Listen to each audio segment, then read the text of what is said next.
আমার মন খারাপ। এই কথাটা খুব সাধারণ শোনালেও এর ভেতরে লুকিয়ে আছে এক গভীর মানবিক সত্য।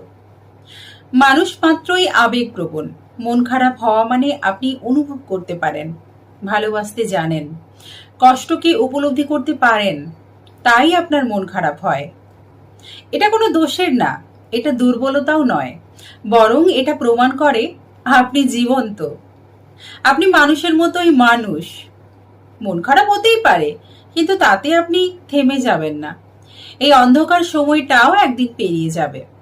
আপনি আবার হাসবেন, আবার স্বপ্ন দেখবেন, আবার পথ চলবেন। মনে রাখবেন, রাত্রি যত গভীর হয়, ভোর তত কাছাকাছি আসে। নিজেকে একটু সময় দিন। যা হারিয়েছেন, যা পাননি, সেগুলো নিয়ে কাঁদতেই পারেন আপনি, কিন্তু তারপর নিজেকে বলুন, আমি আবার শুরু করব।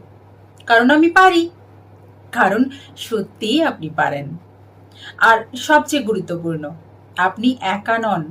এই পৃথিবীতে আপনার মতো মন খারাপ হওয়া মানুষ আরো অনেক আছে।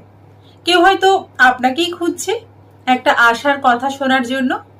সুতরাং মন খারাপ হলে নিজেকে বলুন, এই সময়টা কেটে যাবে, আমি আবার হাসব, কারণ আমি মূল্যবান, আমি সাহসী, আমি অদম্য।